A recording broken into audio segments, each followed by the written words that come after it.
जय गुरुदेव। ओम श्री साईराम। ओंकार बीज रूपाय सर्वेशाय जगत्पते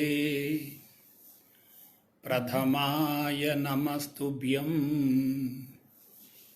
सत्यसाई गणाधिपा। ओम साईश्वराय विद्महे सत्यदेवाय धीमहि तन्नः सर्वः प्रचोदयात्।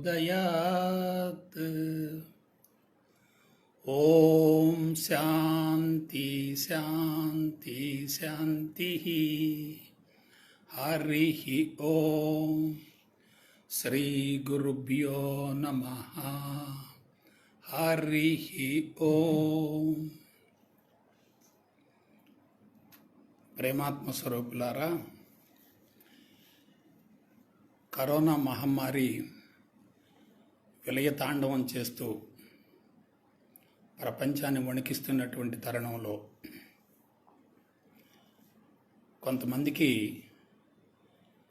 లౌకిక జీవితానికి ఆధ్యాత్మికతకు సంబంధించి అవగాహన కల్పించాలనేటటువంటి సదుద్దేశంతో విజయీ భవ ట్రస్ట్ వారు ప్రత్యేకించి పర్సనాలిటీ డెవలప్మెంట్ ప్రోగ్రాంగా ఈ ట్రస్ట్ వారు మా శిష్య పరమాణు రాజశేఖర్ చేస్తున్నటువంటి కృషి చాలా అభినందనీయం. నేను మూడవసారిగా మీ ముందుకు వచ్చే విధంగా అవకాశం కల్పించినటువంటి నా బిడ్డకు ముందుగా శుభాశీస్సులు అందిస్తూ ఈ కార్యక్రమంలో పాల్గొంటున్నటువంటి శ్రోతలందరికీ హృదయపూర్వక శుభాశీస్సులు అందిస్తున్నాను. పోయిన వారం మనం కొన్ని కీలకమైన విషయాల గురించి తెలుసుకుందాం. వాటిని మరలా ఒక్కసారి సమీక్షించుకుందాం. ఆ తర్వాత సాధన అంటే ఏమిటో శాస్త్రయుక్తంగా అవగాహన కల్పిస్తాను. బిడ్డలారా, మీరందరూ తెలుసుకోవలసిన నగ్న సత్యం ఏంటంటే, మానవుడు నిరంతరం దేనికోసం పరితపిస్తున్నాడు. ఉదయం నిద్ర లేచింది మొదలు సాయంత్రం పడుకునేంత వరకు, పుట్టినప్పటి నుంచి మరణించేంత వరకు మానవుడు నిరంతరం పరితపించేది ఆనందం కోసం. ఆరోగ్యము, ఆయువులనేవి జంతువులు కోరుకుంటూ ఉంటాయి, కానీ మానవుడు నిరంతరం పరితపించేది ఆనందం కోసమే. ఒక వ్యక్తి ఆనందంగా జీవిస్తున్నాడు అనటానికి రుజువులు, ఆధారాలు ఏమిటి? ఒక వ్యక్తి ఆనందంగా జీవిస్తున్నాడు అనటానికి రుజువులు ఏమిటి, ఆధారాలు ఏమిటి? అతనికి భౌతిక ఆరోగ్యం ఉండాలి, సుదీర్ఘ ఆయువు ఉండాలి, మానసిక ప్రశాంతత ఉండాలి. మరొక మాటలో చెప్పాలంటే కండబలం, అర్ధబలం, అంగబలం, ఈ మూడింటితో పాటు ఆత్మబలం కూడా ఉండాలి. అటువంటి ఆత్మబలం చేకూరాలంటే మనిషికి ధర్మం అనేది తప్పనిసరిగా అవసరమే. పోయిన ఎపిసోడ్లో ధర్మాన్ని గురించి మీకు శాస్త్రయుక్తంగా తెలియజేశాను. మరొకసారి దాని గురించి పునశ్చరణ చేద్దాం. విశ్వమంతా ద్వంద్వాలమయం, మానవ జీవితం కూడా ద్వంద్వాలమయమే. విశ్వంలో ప్రధానంగా రెండు ద్వంద్వాలు ఉన్నాయి. రెండనే కంటే ద్వంద్వం అందాం. అదేమిటంటే ఒకటి సత్యం, రెండు ధర్మం. సత్యం అంటే మారనిది, మార్పులకు గురి కానిది, నిరంతరం కొనసాగేది, సనాతనమైనది. ధర్మం అంటే దాని నుంచి ఆవిర్భవించినటువంటి భౌతిక జగత్తు మరియు ప్రకృతి. ఇక్కడ కీలకమైన విషయం ఏంటంటే సత్యాన్ని మనం భగవంతుడు అనుకుంటే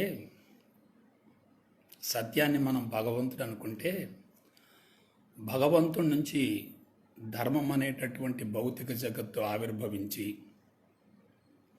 తిరిగి మరలా ఆ భగవంతుళ్ళు కలిసిపోతుంది. వేదాంత పరంగా చెప్పాలంటే ఆత్మ నుండి అనాత్మ ఏర్పడి, ఆత్మ నుండి అనాత్మ ఏర్పడి, అనాత్మ మరలా తిరిగి ఆత్మలో లయమవుతుంది. దీనికి మామూలు ఉదాహరణ ఏంటంటే మట్టి నుండి ఎన్నో రకాల కుండలు తయారవుతాయి, ఇతర పాత్రలు కూడా తయారవుతాయి.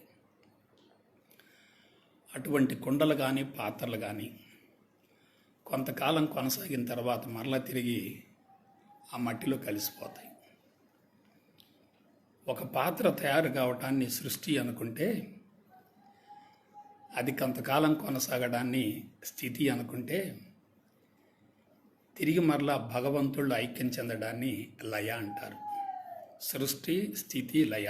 దీన్ని సైన్స్ పరంగా ఎవల్యూషన్ అంటారు, పరిణామం అంటారు. ఇక్కడ మనం అందరం తెలుసుకోవలసిన నగ్న సత్యం ఏంటంటే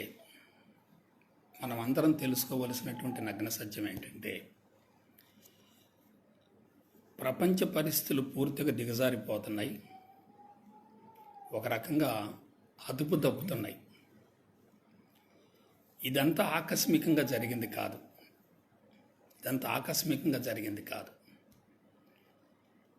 గత 10,000 సంవత్సరాలుగా మానవ నాగరికత పరిణామంలో ఆధ్యాత్మిక విప్లవాన్ని చవిచూసాం. ఆ తర్వాత వ్యవసాయ విప్లవం, ఆ తర్వాత పారిశ్రామిక విప్లవం, ఇప్పుడు నడుస్తున్నది సమాచార విప్లవం. వీటన్నిటి వలన మానవుడు ఎదుగుతున్నాడా, దిగజారుతున్నాడా? ఎదిగేటట్లయితే ఇటువంటి సంక్షోభాలు రావు కదా. ఇవాళ కంటికి కనిపించినటువంటి కరోనా గురించి ప్రపంచం మొత్తం దద్దరిల్లిపోతుందంటే మానవుడు ఏ స్థాయిలో బలహీనపడ్డాడో ఒకసారి అంచనా వేయండి. మనుషులంతా అభద్రతా భావంలో ఉన్నారు, సెంటిమెంట్స్లో ఉన్నారు, మూఢనమ్మకాల్లో ఉన్నారు. ఎవరేది చెబితే దాని గురించి పరుగులు తీస్తున్నారు. ఒక చిన్న ఉదాహరణ మీకు తెలిసిందే. చికెన్ తింటే కరోనా వ్యాపిస్తుందని చెప్పి ఒక రూమర్ వెలుగులోకి వచ్చింది. రూమర్ అంటే అది నిజమైన వార్త కాదు, ఎవరో కల్పించినటువంటి వార్త. దాంతో ఒక 15 రోజులు అందరూ చికెన్ తినటం మానేశారు.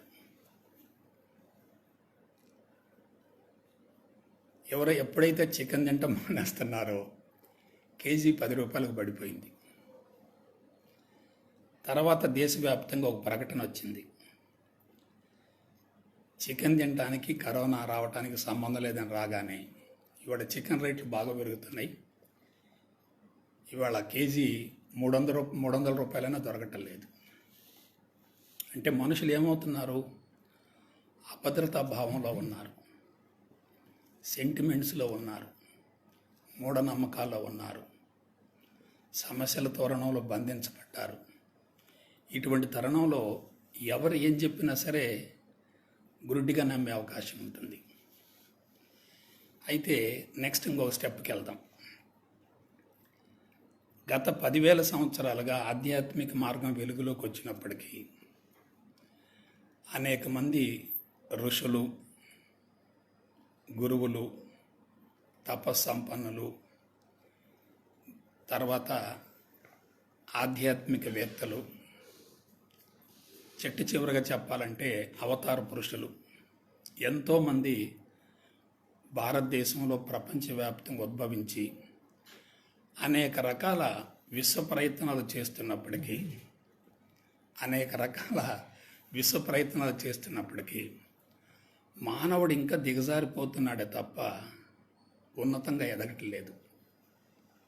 దీనికి మూల కారణం ఏంటి? దీని మీద నేను గత 3 దశాబ్దాలుగా దృష్టిని కేంద్రీకరించాను. ఎందుకంటే ఆధ్యాత్మిక చరిత్రను ఒకసారి పరిశీలించేటట్లయితే ఆధ్యాత్మిక మార్గంలో జీవిస్తూ దశాబ్దాల తరబడి సాధన చేసినటువంటి వాళ్ళు కొంతమంది భయంకరమైన జబ్బులతో చనిపోయారు. ప్రపంచవ్యాప్తంగా ఆరోగ్యాన్ని అందించాలని చెప్పి పరితపించి ప్రాణిక్ హీలింగ్ అని చెప్పి ఒక నూతన విధానాన్ని కనిపెట్టి ప్రపంచవ్యాప్తంగా విస్తరింపజేసినటువంటి ఒక మహానుభావుడు 59 సంవత్సరాలకే చనిపోయాడు. అంతెందుకు, నాకు మంత్రోపదేశం చేసినటువంటి గురూజీ 6 సంవత్సరాలు క్యాన్సర్తో బాధపడి అతిహేయంగా మరణించడం జరిగింది. ఆధ్యాత్మిక చరిత్రలో కలికిత రాయుల్లాగా వెలిగినటువంటి రమణ మహర్షి, రామకృష్ణ పరమహంస, వివేకానందులు లాంటి వాళ్ళు కూడా జబ్బులతోటే జీవితాన్ని కొనసాగించి అంతిమంగా అందరినీ బాధపడుతూ చనిపోయారు. ఇక్కడ మనం ఆలోచించవలసిన విషయం ఏంటంటే ఆధ్యాత్మిక మార్గంలోకి ప్రవేశించి ఆనందంగా జీవించేటటువంటి వ్యక్తికి ఆరోగ్యాన్ని గురించి, ఆయువుని గురించి, మానసిక ప్రశాంతతను గురించి ఎటువంటి డోకా లేదని చెప్పి బహిరంగంగా ప్రకటిస్తున్నాం కదా. మరి వాళ్ళు అలా ఎందుకు చనిపోయారు? అక్కడేదో మూల కారణం ఉండాలి కదా. అలాగే ప్రపంచాన్ని ఉర్రూతలూగించి లక్షల అద్భుతాలను, చమత్కారాలను మిరకల్స్ను ప్రదర్శించి బ్రతికి ఉండగానే 190 దేశాలకు విస్తరించినటువంటి భగవాన్ శ్రీ శ్రీ శ్రీ సత్యసాయి బాబా వారు తనకు సమానమైనటువంటి వ్యక్తిని తయారు చేయలేకపోగా అంతిమ దశలో తన మరణం అనే కంటే మహాభినిష్క్రమణ అది వివాదాస్పదంగా మారింది. మరి ఆధ్యాత్మికవేత్తలు లక్షలాది మందిని, కోట్లాది మందిని ప్రభావితం చేస్తున్నారు కదా. తమకు సమానమైనటువంటి మరొక వ్యక్తిని ఎందుకు తయారు చేయలేకపోతున్నారు? మూల కారణం ఏంటి? కొంచెం ఆలోచించండి. మరొక విషయం చెప్తున్నాను. గత 50 సంవత్సరాలుగా ప్రపంచవ్యాప్తంగా యోగ సంస్థలు పెరుగుతున్నాయి, శాఖోపశాఖలు విస్తరిస్తూ ఉన్నాయి, లక్షలాది మందికి తర్ఫీదునిస్తున్నారు, మాలలు పెరుగుతున్నాయి, అనేక ధర్మ ప్రచారాలు జరుగుతున్నాయి. కానీ మనుషులలో ఎందుకు మార్పు రావట్లేదు? నేను కొన్ని విషయాల గురించి ఆలోచించాను. అదేంటంటే ఇంతమంది ముమ్మరంగా ప్రచారం చేస్తున్నప్పటికీ ఒక్క వ్యక్తిని కూడా ఎందుకు మార్చలేకపోతున్నారు? నేను క్లాసులు చేసేటప్పుడు కూడా 10 రోజులు 15 రోజులు క్లాసులు జరిగినంతకాలం చాలామంది కూడా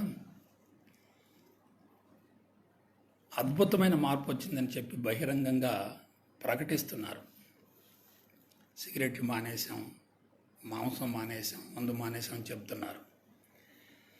కానీ 1 సంవత్సరం తర్వాత ఉన్న రుగ్మతలు తొలగిపోకపోగా శారీరకంగా, మానసికంగా బలహీనపడి ఉన్న రుగ్మతలు తొలగిపోకపోగా శారీరకంగా మానసికంగా బలహీనపడి మరలా తిరిగి మందులు ఆడుతున్నారు. నా కళ్ళ ముందే మందులు వాడుతూ ఉన్నారు.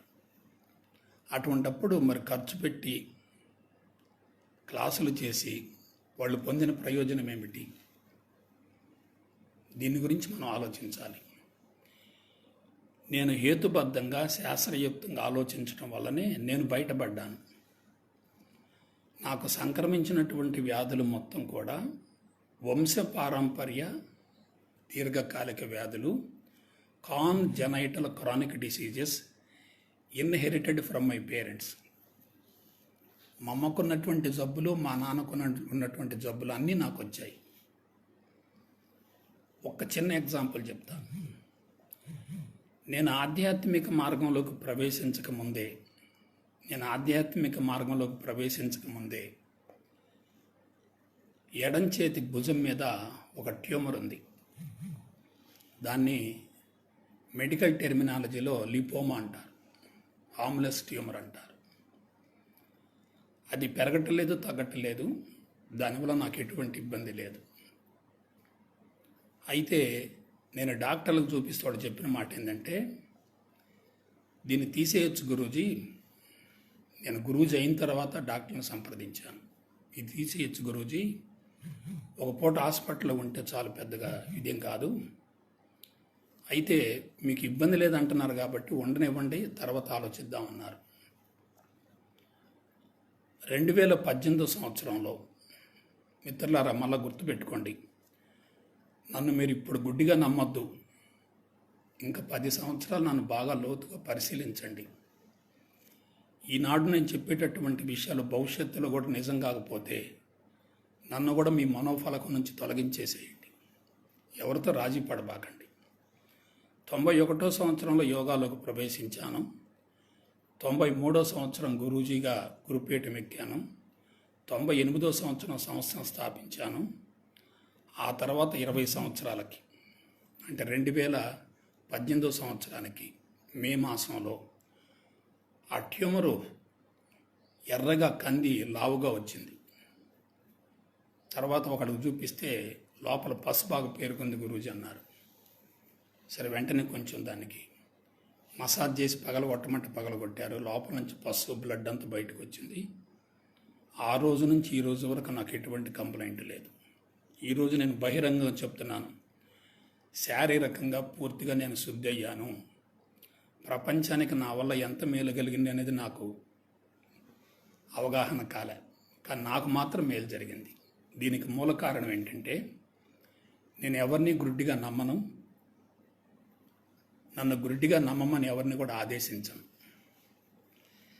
కాబట్టి ధర్మాన్ని ఆచరించేటటువంటి విధానంలో నేను అనుసరించినటువంటి కొన్ని పద్ధతుల వల్ల నాలో మార్పు వచ్చింది.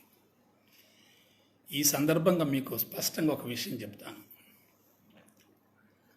ధర్మంగా జీవించే ఏ వ్యక్తి సాధన చేయవలసిన అవసరం లేదు. ధర్మంగా జీవించే ఏ వ్యక్తి కూడా సాధన చేయవలసిన అవసరం లేదు. అధర్మంగా జీవించేవారు ఎంత కఠోర సాధన చేసినా సాధన మొత్తం బూడిదలో పోసిన పన్నీరు.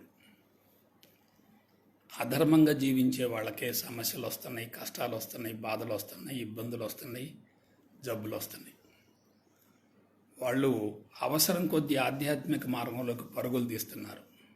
కానీ దైనందిన జీవితాన్ని మార్చుకోకుండా ఎంత కఠోర సాధన చేసినా ఆ సాధన మొత్తం బూడిదలు పోసిన పన్నీరు.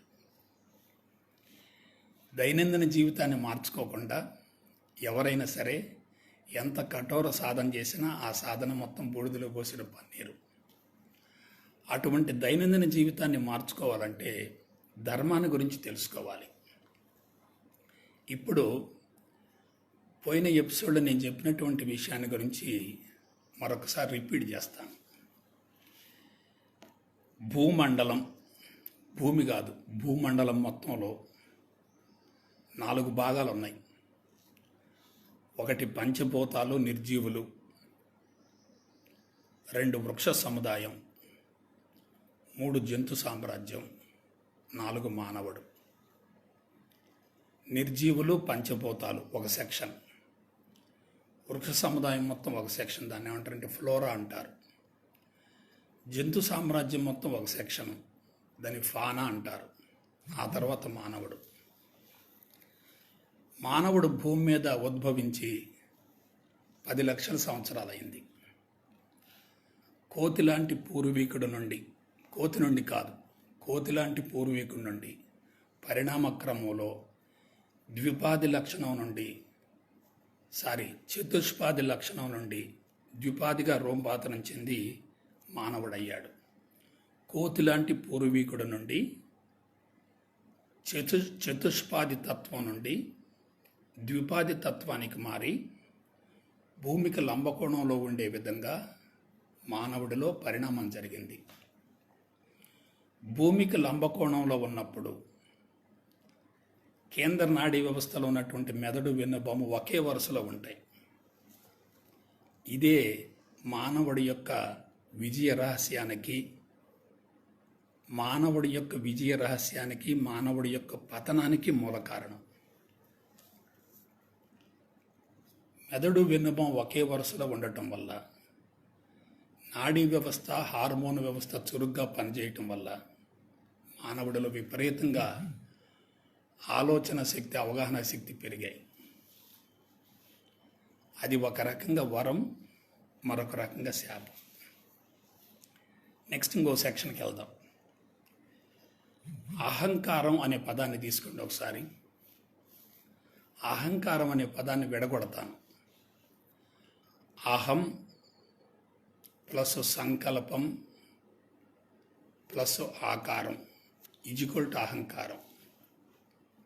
అహం ప్లస్ సంకల్పం ప్లస్ ఆకారం ఈజ్ఈక్వల్ టు అహంకారం.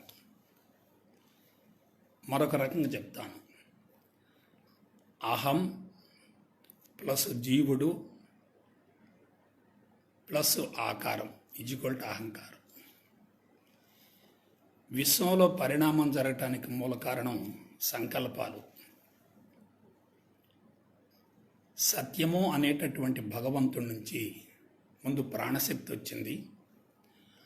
ఆ ప్రాణశక్తిలో ఉత్పన్నమైనటువంటి సంకల్పాల ద్వారా విశ్వం మొత్తం ఆవిర్భవించింది. ముందు సంకల్పం సూక్ష్మంగా ఏర్పడుతుంది. ఆ సంకల్పం నెరవేరటానికి వీలుగా ఒక ఆకారం తయారవుతుంది.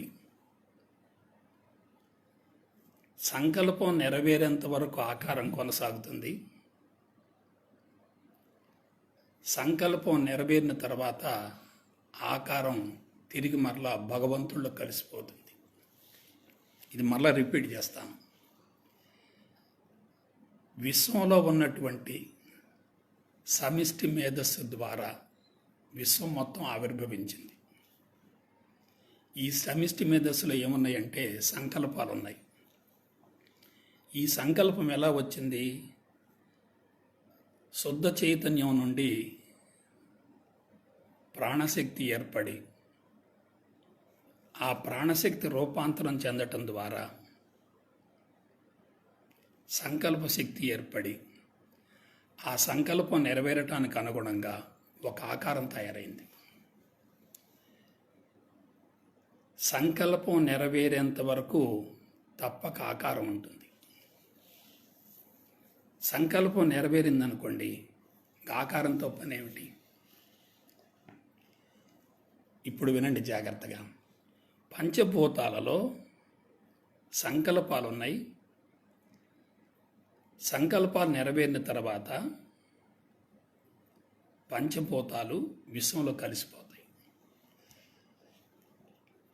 పంచభూతాల మధ్య సమన్వయం ఉంటుంది, సామరస్యం ఉంటుంది, సహకారం ఉంటుంది, సహాయం ఉంటుంది. అవి ఒకదాంతో మరొకటి ఇంటర్మింగిల్ అయి ఉంటాయి. సో ఇంతవరకు ఆలోచించండి. అంటే ఏమిటి? పంచభూతాలనే భగవంతుడికి అతి సన్నిహితంగా ఉన్నాయి. అందుకే వాటిలో అహంకారం చాలా తక్కువగా ఉంది. ఇక రెండో సెక్షన్కి వద్దాం, వృక్షాల్లోకి వద్దాం. కొంచెం జాగ్రత్తగా ఆలోచించండి. వృక్షాలలో కూడా అహంకారం ఉంది. ఎట్లా? ఒక విత్తనంతో మొదలవుతాయి.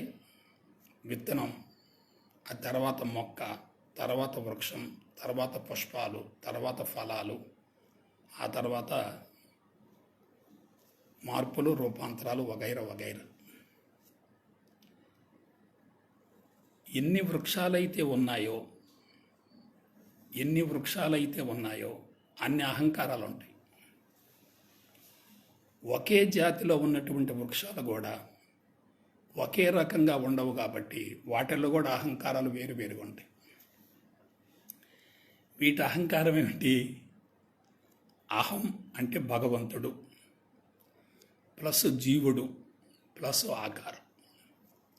అహం ప్లస్ జీవుడు ప్లస్ ఆకారం ఈక్వల్ టు అహంకారం. ఇక్కడ ఏమవుతుంది? ఒక వృక్షం తయారైన తర్వాత అది కొంతకాలం కొనసాగిన తర్వాత విశ్వంలో కలిసిపోబోయే ముందు జీవుణ్ణి ఇక్కడ వదిలిపెట్టి వెళుతుంది. ఒక వృక్షం తయారైన తర్వాత అది కొంతకాలం కొనసాగిన తర్వాత తిరిగి మరలా విశ్వంలో కలిసిపోబోయే ముందు జీవుణ్ణి ఇక్కడ వదిలేసిపోతుంది. ఆ జీవుడే విత్తనం. కాబట్టి పంచభూతాలు డైరెక్ట్గా విశ్వంలో కలిసిపోతే వృక్షాలు జీవుని వదిలిపెట్టి విశ్వంలో కలిసిపోతుంది. అయితే వృక్షాలలో ఆలోచన శక్తి, అవగాహన శక్తి, పరిసరాల పట్ల చర్య ప్రతిచర్య లేనందువల్ల అవి ఒక రకంగా ఇతర ఆకారాల మాదిరిగానే కొనసాగినాయి. పంచభూతాలకు దగ్గరగా ఉన్నాయి అవి. వాటి నుంచి ఉద్భవించినటువంటి జంతువులను తీసుకోండి. వీటిల్లో అహం ఉంటుంది, జీవుడు ఉంటాడు, ఆకారం ఉంటుంది, అహంకారం. ఇవి కూడా చనిపోబోయే ముందు సంతానాన్ని ఉత్పన్నం చేయటం కోసం ఇవేం చేస్తాయంటే రేతస్సును వదిలిపెట్టి వెళతాయి. ఆ రేతస్సు ద్వారా క్రొత్త జీవులు వస్తూ ఉంటాయి. పాంచభౌతిక పదార్థం మాత్రం భగవంతుడిలో కలిసిపోతుంది. కానీ ఆ జంతువుల యొక్క దేహాల నుంచి విడుదలైనటువంటి ఆ బీజాలు మాత్రం కొనసాగుతూ ఉంటాయి. పరిసరాల్లో మార్పులు జరుగుతుంటాయి కాబట్టి ఈ బీజాల్లో కూడా మార్పులు వస్తూ ఉంటాయి. దాన్ని పరిణామం అంటారు, జీవ పరిణామం అంటారు. నా ఆధ్యాత్మిక విజయం వెనుక ఒకే ఒకటి ఏంటంటే నాకు జన్యుశాస్త్రాన్ని గురించి, జెనెటిక్స్ని గురించి, జీవ పరిణామ సిద్ధాంతాన్ని గురించి, శరీర ధర్మశాస్త్రం ఫిజియాలజీ గురించి, జీవశాస్త్రం గురించి అవగాహన ఉన్నందువలన రెంటిని సమన్వయం చేశాను. ఇక నెక్స్ట్కి వద్దాం. ఈ జంతువులలో 2 రకాలు ఉన్నాయి. ఒకటి వెన్నెముక లేని జంతువులు, వెన్నెముక ఉన్నటువంటి జంతువులు. అలాగే మరి 2 రకాలు ఉన్నాయి. శీతల రక్తపు జంతువులు, ఉష్ణ రక్తపు జంతువులు. అలాగే ఇంక 2 రకాలు ఉన్నాయి. శాకాహారులు, మాంసాహారులు. శాకాహార తత్వంలో కొన్ని ఉంటాయి, మాంసాహార తత్వంలో కొన్ని ఉంటాయి. మానవుడికి వచ్చేసరికి 3 లక్షణాలు ఉన్నాయి. ఒకటి సకశేరుకు లక్షణం, 2 ఉష్ణ రక్తపు లక్షణం, 3వది శాకాహార తత్వం. ఈ 3కి తోడుగా మరొక విశిష్టత ఉంది. అదేమిటంటే గర్భావధి. అంటే పుట్టబోయేటటువంటి బిడ్డని ఆడ జంతువు తన గర్భాశయంలో కొంతవరకు పెంచుతుంది. ఆ పెరిగేటటువంటి కాలాన్ని గర్భావధి అంటారు, జెస్టేషన్ పీరియడ్ అంటారు. ఇటువంటి ప్రత్యేకత మిగతా జాతుల్లో లేదు, తక్కువ జాతుల్లోనే ఉంది. మిగతా వాటి లేదు. వాటిని క్షీరదాలు అంటారు. బిడ్డకు పాలిచ్చి పెంచుతూ ఉంటాయి. అయితే ఇప్పుడు అసలు విషయానికి వద్దాం. కొంచెం జాగ్రత్తగా అర్థం చేసుకోండి. క్షీరదాల సంతతికి చెందినటువంటి మానవుడిలో ఒక ప్రత్యేకత ఉంది. పంచభూతాల్లో జడ చైతన్యం ఉంటుంది. వృక్ష జాతులలో జీవ చైతన్యం ఉంటుంది. జంతు సామ్రాజ్యంలో ఇంద్రియ చైతన్యం ఉంటుంది. కానీ మానవుడిలో మనో చైతన్యం ఉంటుంది. ఈ ఒక్క పాయింట్ పట్టుకోండి. భూమండలం మొత్తంలో 84 లక్షల జాతుల జీవరాశిలో ఇంద్రియ చైతన్యం మనో చైతన్యంగా రూపాంతరం చెందినటువంటి ఒకే ఒక జాతి ఎవరంటే మానవుడు. ఏమిటి దీనివలన మానవుల్లో కలిగినటువంటి ప్రత్యేకత ఏమిటి, మానవుడు కలిగినటువంటి ప్రమాదం ఏమిటి, దీని గురించి చెప్తాను.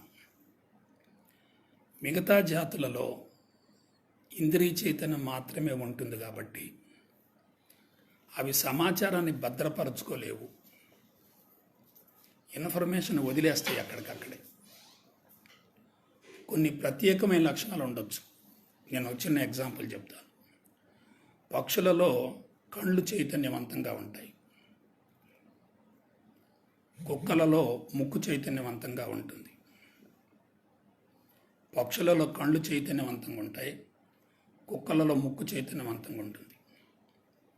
పాములలో నాలుగు చైతన్యవంతంగా ఉంటుంది. గబ్బిలాలలో చెవులు చైతన్యవంతంగా ఉంటాయి. ఊసరవెల్లిలో చర్మం చైతన్యవంతంగా ఉంటుంది. కానీ 5 చైతన్యవంతంగా ఉన్నటువంటి ఒకే ఒక జాతి మానవ జాతి. అలాగే ఏనుగులకి స్పర్శ ప్రీతి ఉంటే జింకలకు శబ్ద ప్రీతి ఉంటుంది, మిడతలకు కాంతి ప్రీతి ఉంటుంది, చేపలకు రసప్రీతి ఉంటుంది, తుమ్మెదలకు గంధ ప్రీతి ఉంటుంది. కానీ అన్నీ కలగలిపి ఇంద్రియ చైతన్యం ఉన్నటువంటి ఒకే ఒక జాతి ఎవరంటే మానవుడు. ఇప్పుడు అసలు విషయానికి వద్దాం. మానవులలో పరిసరాల పట్ల స్పందన ఉంటుంది, ఆలోచన శక్తి ఉంటుంది, అవగాహన శక్తి ఉంటుంది, సమాచారం నిరంతరం లోపలికి వస్తూ ఉంటుంది. లోపలకు ప్రవేశించినటువంటి సమాచారాన్ని రికార్డు చేసుకొని భద్రపరచుకునేటటువంటి అవకాశం ఒక మానవ జాతికి ఉంది. అలా రికార్డు చేసుకునేటటువంటి భాగాన్ని ఉపచేతన మనసు అంటారు. వేదాంత పరిభాషలో దాన్ని చిత్తం అంటారు. అదే అంతఃకరణాల్లో ఒక భాగం. ఇప్పుడే అసలు విషయానికి వద్దాం. మిత్రులారా, జాగ్రత్తగానండి. ఎవరికైతే సమాచారం విపరీతంగా లోపలికి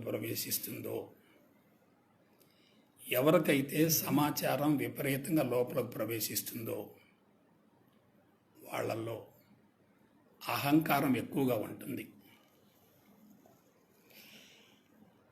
ఎవరికైతే ప్రాపంచిక సమాచారం విపరీతంగా లోపలికి ప్రవేశిస్తుందో వాళ్ళలో అహంకారం ఎక్కువగా ఉంటుంది.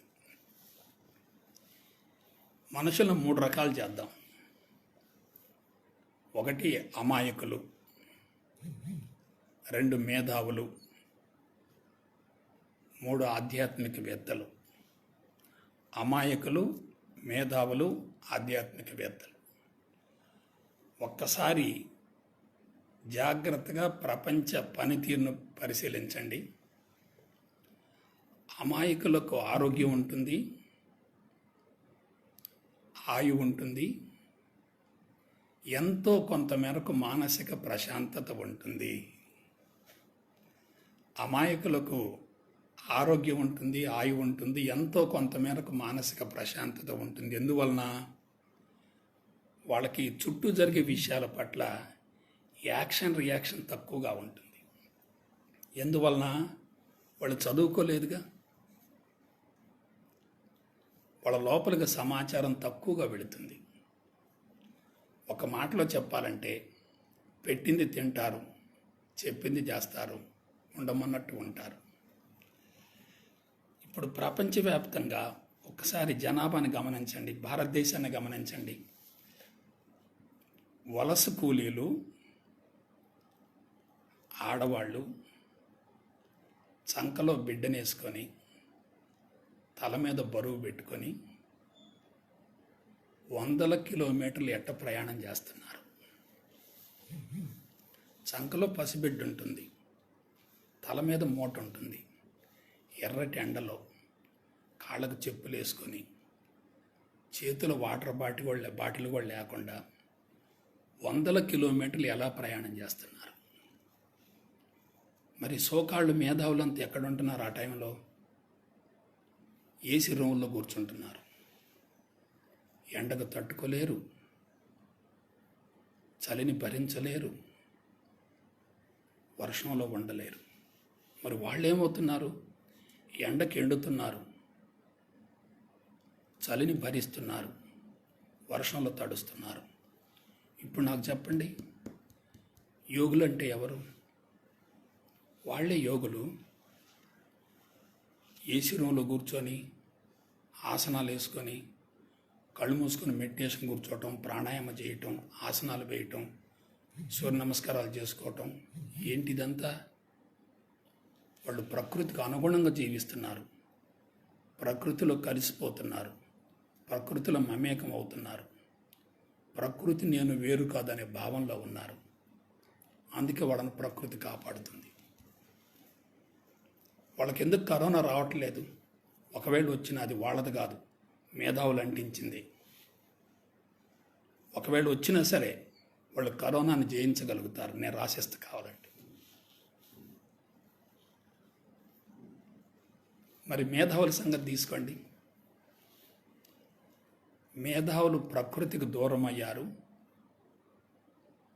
ప్రకృతి వనరులు అవసరమించి వాడుకుంటున్నారు, ప్రకృతిని మారుస్తున్నారు, ప్రకృతిని పతనం చేస్తున్నారు, ప్రకృతిని అమ్ముకుంటూ కొనుక్కుంటున్నారు. ఇప్పుడు నాకు ఆన్సర్ చెప్పండి. మనం ఉపయోగించుకునే వస్తువులు మొత్తం ఎక్కడి నుంచి వచ్చినాయి? వ్యవసాయ విప్లవంలో కానీ, పారిశ్రామిక విప్లవంలో కానీ, సమాచార విప్లవంలో కానీ, కంప్యూటర్లు కానీ, సెల్ ఫోన్లు కానీ, టీవీలు కానీ, అంతరిక్ష ప్రయోగాలకు సంబంధించినటువంటి యంత్ర పరికరాలు కానీ, మొత్తం ఎవ్రీథింగ్ మెటీరియల్ మొత్తం ఎక్కడి నుంచి వచ్చిందంటే ప్రకృతి నుంచి వచ్చిందేగా. మరి ప్రకృతి వనరుల అవసరానికి మించి వాడుకుంటే అది ధర్మం ఎలా అవుతుంది? ప్రకృతి వనరుల అవసరానికి మించి వాడుకుంటూ సాధన చేస్తే ప్రయోజనం ఏమిటి? ప్రకృతి వనరులు వాడుకోకుండా పరిమితంగా వాడుకుంటూ ప్రకృతితో సహకరిస్తూ ఉండి ప్రకృతి సూత్రాలు పాటిస్తూ ఉంటే ఇంకా సాధనతో పనేంటి? కాబట్టి ఇటువంటి విషయాలు ఆధ్యాత్మిక మార్గం ద్వారా ఋషులు మనకు అందించారు. బిడ్డలారా, ఇప్పుడు మీకు ఒక మాట చెప్తాను. ఆధ్యాత్మిక శాస్త్రం పరిపూర్ణమైనది. It is complete science. దానికి ఏమీ కలపవలసింది తీసేయవలసింది లేదు, దానికి కలపవలసింది లేదు, తీసేయవలసింది లేదు. ఆధ్యాత్మికతను గురించి శాస్త్రీయంగా తెలుసుకుంటే మీరిక దేనిని గురించి తెలుసుకోవలసిన అవసరం లేదు. అన్ని శాస్త్రాలు కూడా ఆధ్యాత్మికతలో ఒక భాగమే. అది తల్లి శాస్త్రం అనుకుంటే ఇవన్నీ కూడా, ఈ శాఖలు మొత్తం కూడా బిడ్డ శాస్త్రాలు. ఇంగ్లీష్లో ఒక మాట వాడతాను. If you know spirituality, you need not know anything. If you don't know spirituality, if you know anything, it is partial and incomplete. మీరు ఆధ్యాత్మికతను తెలుసుకోకుండా ఏమి తెలుసుకున్నప్పటికీ అది అసంపూర్ణంగా ఉంటుంది, పరిమితంగా ఉంటుంది. ఎప్పుడైతే అంతరంగంలో సమాచారం ఎక్కువగా ఉండి అసంతృప్తి ఎక్కువగా ఉంటుందో, అంతరంగంలో సమాచారం ఎక్కువగా ఉండి అసంతృప్తి ఎక్కువగా ఉంటుందో, అటువంటి వ్యక్తులలో అహంకారం ఎక్కువగా ఉంటుంది. మరొకసారి చెప్తాను.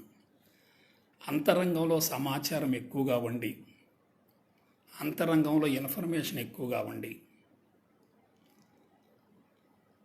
ఆ సమాచారం కరిగిపోకపోగా పరిమితత్వాన్ని పెంచుతూ ఉండటం వల్ల ఆ వ్యక్తులలో అహంకారం పెరుగుతూ ఉంటుంది. అహంకారం పెరుగుతుందంటే ఆనందం కరిగిపోతుంది. పాయింట్ అర్థం చేసుకోండి. అహంకారం పెరుగుతుందంటే ఆనందం కరిగిపోతుంది. పెద్ద పెద్ద స్కాలర్స్ కానీ, పండితులు కానీ, శాస్త్రవేత్తలు కానీ వీళ్ళు మొత్తం కూడా అహంకారంలో జీవించేవాళ్ళే. స్టేజ్ ఎక్కి మాట్లాడటం, పాటలు పాడటం, ఉపన్యాసాలు ఇవ్వటం అనేది అహంకారం తొలగిపోయినట్టు కాదు. మీకు ఒకే ఒక విషయం చెప్తున్నాను. అక్షరాస్యత శాతం పెరుగుతుంది, మేధావుల యొక్క శాతం పెరుగుతుంది. అదే నిష్పత్తిలో సమస్యలు కూడా పెరుగుతూ వచ్చాయి. ఒక విద్యార్థిని తీసుకోండి, ఉద్యోగస్తుని తీసుకోండి, వ్యాపారస్తుని తీసుకోండి, పారిశ్రామికవేత్తని తీసుకోండి, కాంట్రాక్టర్ని తీసుకోండి, జిల్లా కలెక్టర్ని తీసుకోండి, ఒక ఎస్పీని తీసుకోండి, ఒక శాస్త్రవేత్తని తీసుకోండి, ఒక కళాకారుని తీసుకోండి, ఒక టీవీ నటుని తీసుకోండి, ఒక రాజకీయ నాయకుడిని తీసుకోండి. వీళ్ళంతా ఎక్కడున్నారు? చుట్టూ సొంత ప్రపంచం నిర్మించుకొని అహంకారంలో బంధించబడి దాని నుంచి బయటపడటం కోసం యోగా పేరుతో డ్రామాలు ఆడుతున్నారు. ఎప్పుడైతే నీ చుట్టూ ఒక సొంత ప్రపంచం ఉంటుందో నువ్వు జైల్లో బంధించబడ్డావు. జైల్లో బంధించబడ్డ వ్యక్తికి మోక్షం రాదు. మోక్షం లేకుండా సంపూర్ణ స్వేచ్ఛ లేదు. సంపూర్ణ స్వేచ్ఛ లేకుండా ఆనందం రాదు.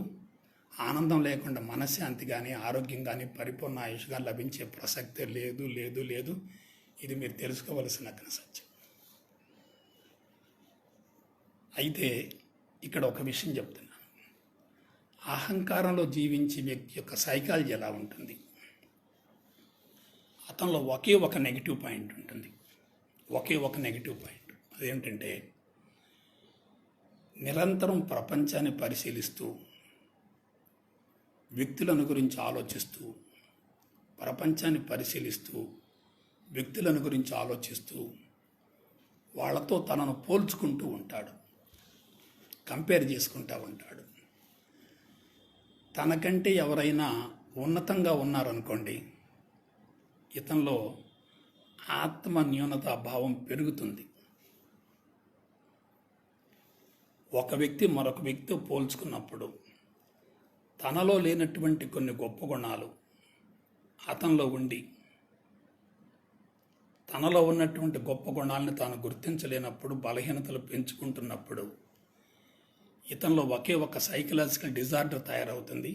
అదేమిటంటే ఇన్ఫీరియారిటీ. అది ఫిజికల్గా చూస్తాడు.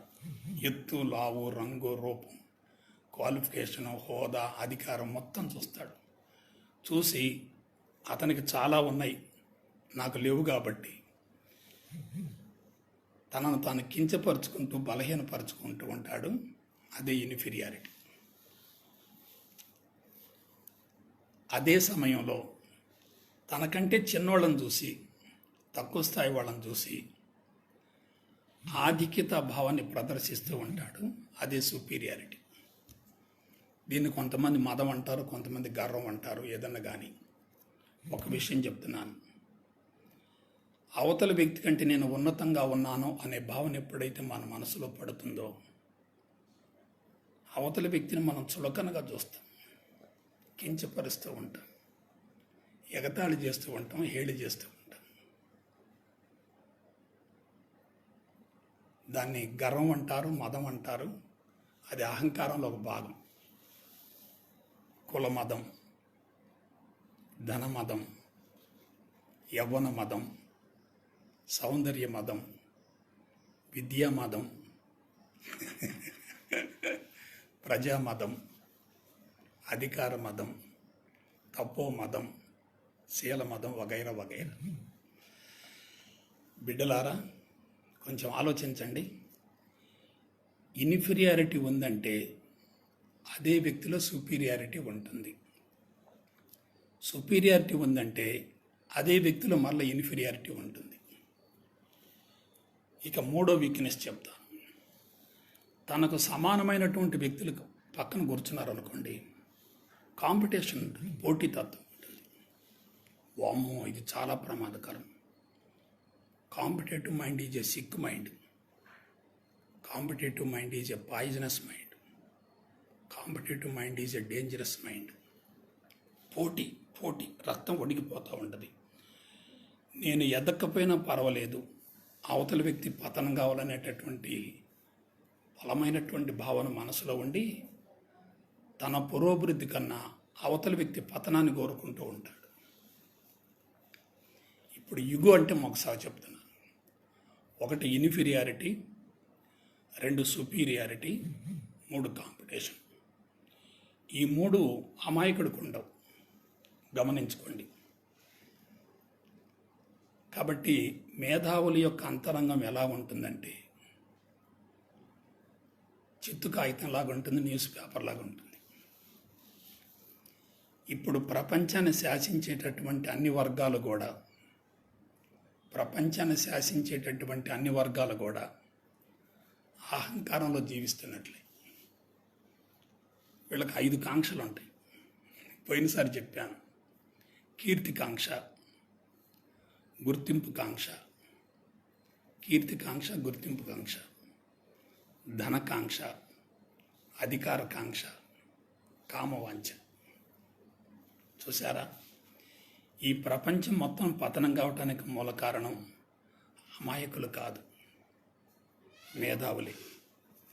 వీళ్ళంతా ఏం చేశారో మీకు ఒక కీలకమైన విషయం చెప్తాను.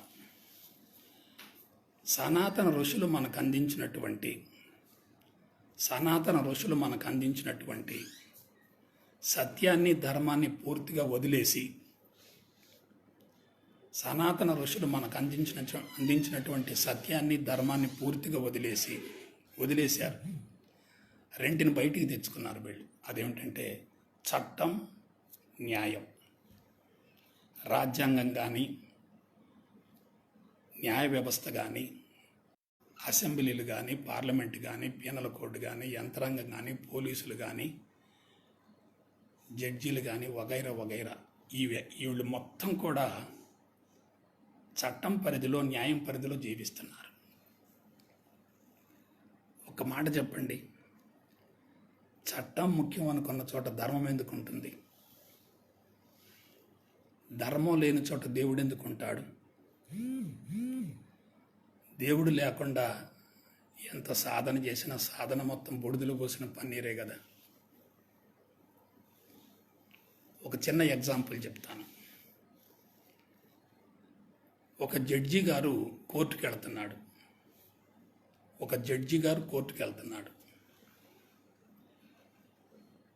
4 రోడ్లు కలిసేటటువంటి కూడలిలో సిగ్నల్స్ పడ్డాయి.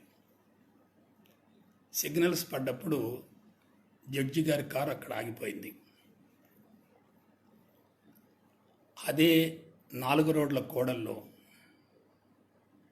కొంతమంది రౌడీలు ఒక వ్యక్తిని పాశవికంగా హత్య చేశారు, మర్డర్ చేశారు. ఆ సన్నివేశాన్ని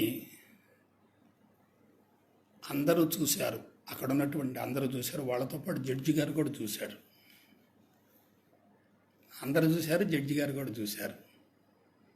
కళ్ళకు కనపడింది అక్కడ హత్య జరిగినట్టుగా. అది సత్యమా కాదా? సత్యమే కదా. అదే కేసు ఆ జడ్జి గారి టేబుల్ మీదకి వచ్చింది. ముందుకు వచ్చింది. జడ్జి గారు సరైనటువంటి ఆధారాలు, రుజువులు లేవని చెప్పి, సాక్ష్యం లేదని చెప్పి దాన్ని కొట్టేశాడు. ఇప్పుడు నాకు చెప్పండి, ప్రపంచం ఎటుపోతుందో? సత్యమేమో అడుగంటిపోయింది, ధర్మం పూర్తిగా కాలరాచి వేయబడింది, చట్టం, న్యాయం ఆధిక్యతను సంతరించుకుంది. చట్టాలు తయారు చేసే వాళ్ళే వాటిని ఉల్లంఘించే మార్గాలు కూడా చెప్తున్నారు. కాబట్టి బిడ్డలారా, గత 10,000 సంవత్సరాల నాగరికత పరిణామంలో మానవుడు తాను పతనం కావటానికి మార్గాలు మొత్తం అనుసరించి పాటించి తన జీవితాన్ని సర్వనాశనం చేసుకున్నాడు. ఒక మాటలో చెప్పాలంటే ఇవాళ మనం ఉద్ధరించేది కూడా ఏమీ లేదు. మనం ఉద్ధరించేది ఏమీ లేదు. ఉపన్యాసాలు చెప్పుకుంటున్నాం, అందరూ కూడుతున్నారు, విషమి గురించి బాగా చెప్పాడు అంటున్నారు, వెళ్ళిపోతున్నారు. కానీ సమాజంలో మార్పు రావట్లేదే. ఎందుకు అనుకున్నారు? పెట్టుబడిదారీ వ్యవస్థ బలంగా తయారైంది, శ్రమశక్తి దోపిడికి గురవుతుంది. పెట్టుబడిదారీ వ్యవస్థలో ఉండి శ్రమశక్తిని దోచుకుంటూ ఉండి ధనాన్ని పోగు చేసుకుంటూ ఉండి సంపద హక్కు, సంపాదన హక్కు, ఆస్తి హక్కు, రిజిస్టర్ ఆఫీసులు, పీనల్ కోడ్, న్యాయ వ్యవస్థ, వీటి మొత్తం పరిధిలో జీవించేటటువంటి వ్యక్తి సత్యాన్ని ఎందుకు ఆచరిస్తాడు? ధర్మాన్ని ఎందుకు పాటిస్తాడు? ధర్మాన్ని పాటించినప్పుడు ప్రకృతి అతన్ని ఎందుకు కాపాడుకుంటుంది? ఆలోచించండి. మనకి అప్పుడు కూడా మనం ఆలోచించుకోలేకపోతున్నామంటే మనం తమోగుణంలో ఉన్నాం, నిద్రమత్తులో ఉన్నాం, అజాగ్రత్తలో ఉన్నాం, నిర్లిప్తతలో ఉన్నాం, ఉదాసీన వైఖరిలో ఉన్నాం. మన పతనాన్ని మనమే శాసించుకుంటున్నాం. కాబట్టి మరొకసారి చెప్తున్నాను, ప్రస్తుత దుష్పరిణామాలు మొత్తం కూడా గత 10,000 సంవత్సరాలుగా దశల వారీగా పెరుగుతూ వచ్చి ఇప్పుడు ఒక్కసారిగా బ్లాస్ట్ అవుతున్నాయి. ఇవి గతంలో కూడా జరిగినాయి. ఉప్పెన్లు వచ్చినాయి, తుఫాన్లు వచ్చినాయి, భూకంపాలు వచ్చినాయి. అప్పుడప్పుడు మానవాళిని ప్రకృతి హెచ్చరిస్తూనే ఉంది. కానీ మానవుడు ఏం చేశాడు? అభివృద్ధి పేరుతోటి జీడిపిని పెంచుకోవాలి, ప్రపంచం మొత్తంలో ఆస్తి పెంచుకోవాలనేటటువంటి భావంతో శరవేగంగా వనరులు ఆడుకుంటూ వచ్చాడు. ఇవాళ కరోనా మహమ్మారిని ఎవరిని కాటేస్తుందో మీరు ఒకసారి గమనించండి. డెవలప్డ్ కంట్రీస్ మొత్తం సర్వనాశనం అయిపోతున్నాయి.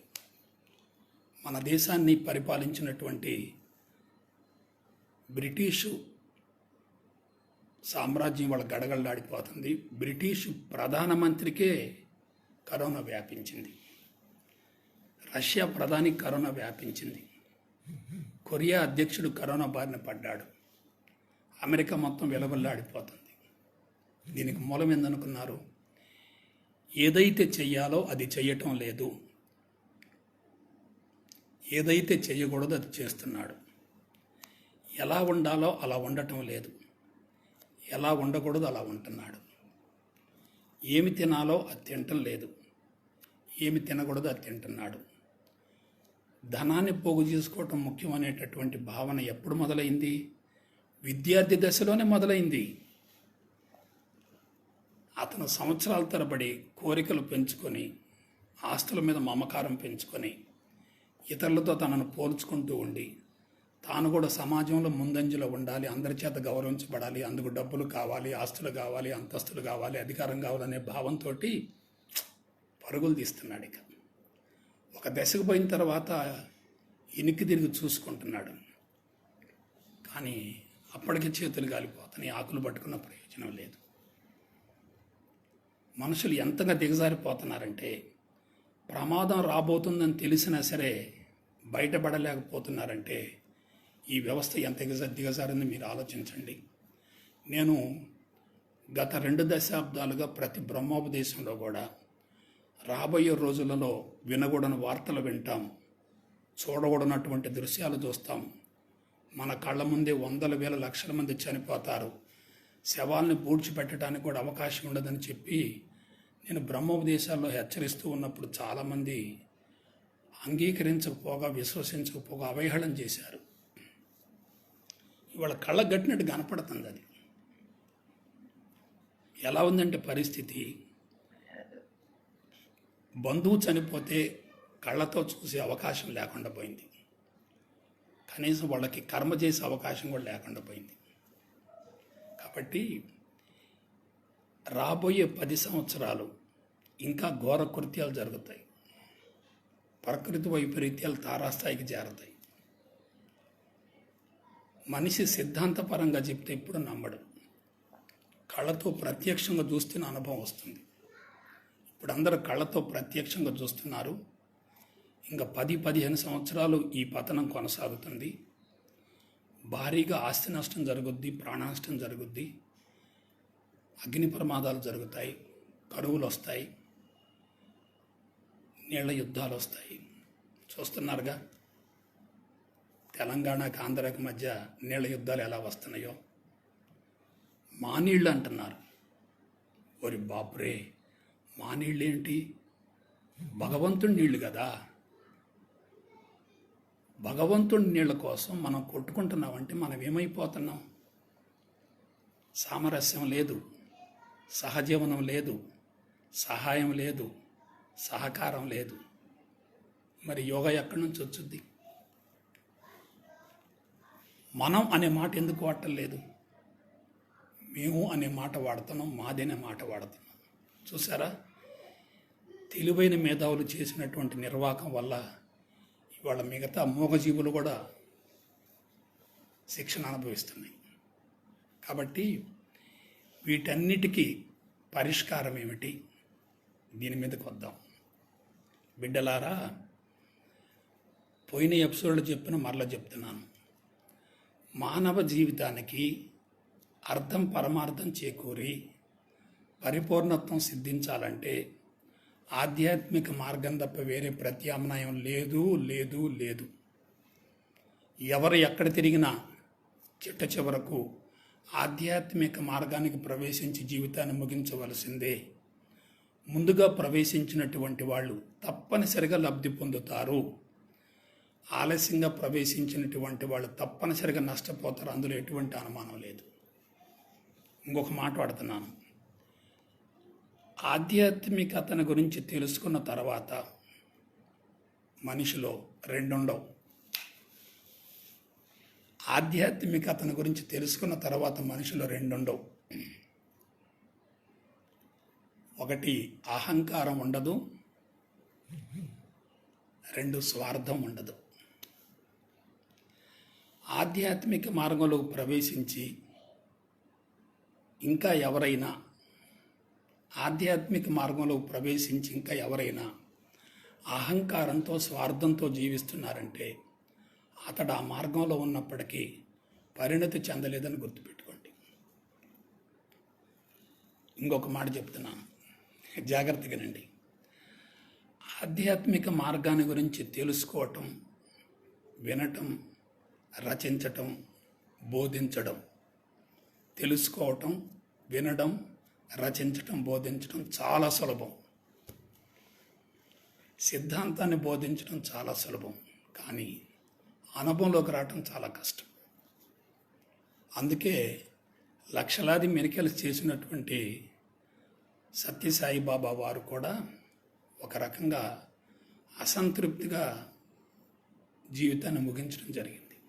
ఎందుకంటే టన్నుల కొద్ది సమాచారం ఇచ్చినప్పటికీ భక్తులలో ఆశించినంత మేరకు మార్పు రానందువల్లనే చిట్ట చివరి వెళ్ళిపోతూ 23/2011 సంవత్సరం 23/2011 సంవత్సరం 2 చేతులెత్తి నమస్కరించి ఆఖరి దర్శనం ఇచ్చి వెళ్ళిపోయారు. మీకు ఒక్క ఎగ్జాంపుల్ చెప్తాను. పుట్టపర్తికి ప్రశాంతి నిలయానికి దాదాపుగా 6 దశాబ్దాలుగా ఎందరో ప్రధానమంత్రులు వచ్చారు, రాష్ట్రపతులు వచ్చారు, ఇతర దేశాల నుంచి రాజులు వచ్చారు, ముఖ్యమంత్రులు వచ్చారు, గవర్నర్లు వచ్చారు. కానీ స్వామి చనిపోయే రోజు వరకు ఎవ్వరికి చేతులెత్తి 2 చేతులు జోడించి నమస్కారం పెట్టలేదు.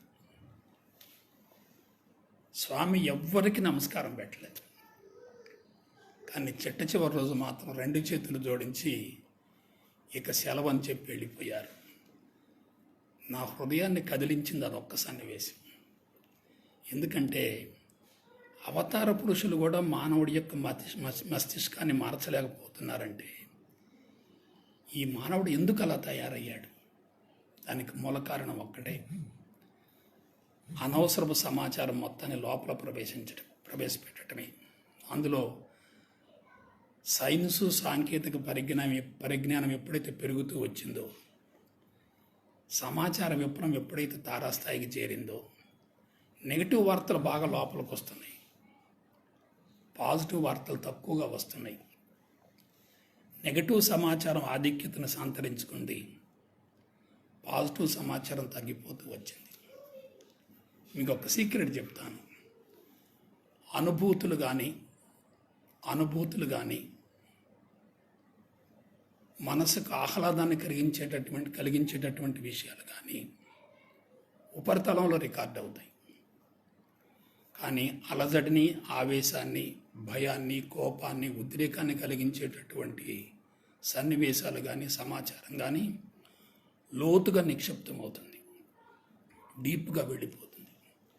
ఆ డీప్గా వెళ్ళినటువంటి ఆ సమాచారమే భౌతిక శరీరాన్ని బలహీనపరుస్తుంది. అందుకే కొంతమందికి పుట్టుకతో జబ్బులు వస్తున్నాయి, కొంతమందికి పెరుగుతుంటే జబ్బులు వస్తున్నాయి, కొంతమందికి 20 ఏళ్ళకే షుగర్ వస్తుంది, కొంతమంది 30 ఏళ్ళకే బీపీ వస్తుంది, కొంతమందికి 35-40 ఏళ్ల మధ్యలోనే మూత్రపిండాలు ఫెయిల్ అవుతున్నాయి. దీనికి అంతటికి మూల కారణం ఏంటి? అనవసరపు సమాచారం లోపల ఉంటుంది. అయితే అటువంటి సమాచారాన్ని సమూలంగా తొలగించి న్యూస్ పేపర్ లాగా ఉన్నటువంటి అంతరంగాన్ని శుద్ధి చేసుకొని జీవిత పరమార్థం నెరవేర్చుకోవాలంటే నేను అనుసరించినటువంటి విధానం చాలా గొప్పది. ఆ విధానంలో నేను ఇంకా పూర్తిగా తీరాన్ని చేరలేదు. నాకు 1 సంవత్సరం టైం పడుతుంది. ఎందుకంటే ఆధ్యాత్మిక మార్గంలో పరిణతి చెందినట్లుగా మనకి ఉదాహరణ ఏమిటంటే, రుజువులు ఏమిటంటే, రాగాన్ని, ద్వేషాన్ని సమూలంగా వదిలివేయగలగటమే.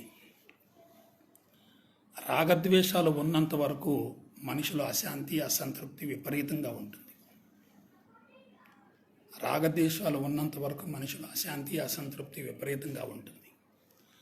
లోపల అసంతృప్తి ఎక్కువగా ఉన్నటువంటి వాళ్ళే ప్రాపంచ విషయాల కోసం పరుగులు తీస్తూ ఉంటారు.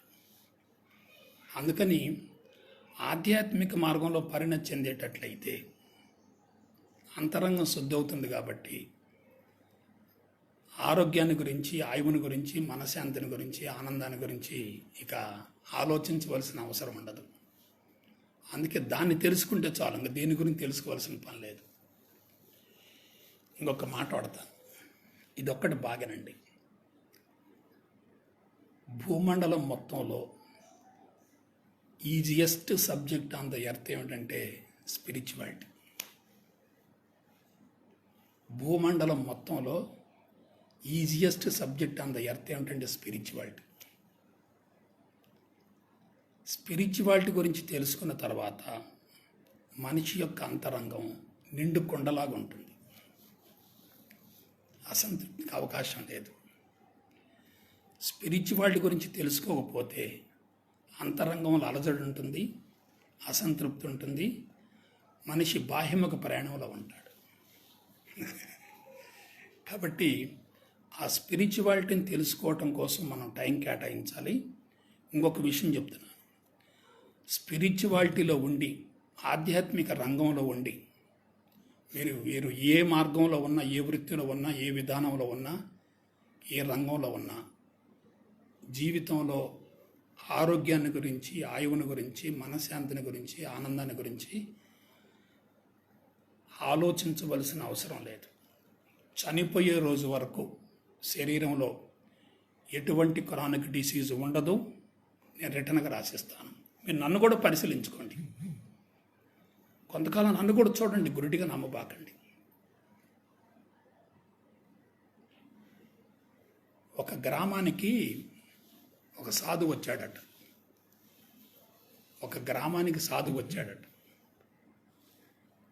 వచ్చి ఒక సత్రంలో బస చేసి గ్రామ ప్రజలందరికీ ఆశీర్వచనం ఇస్తున్నాడు.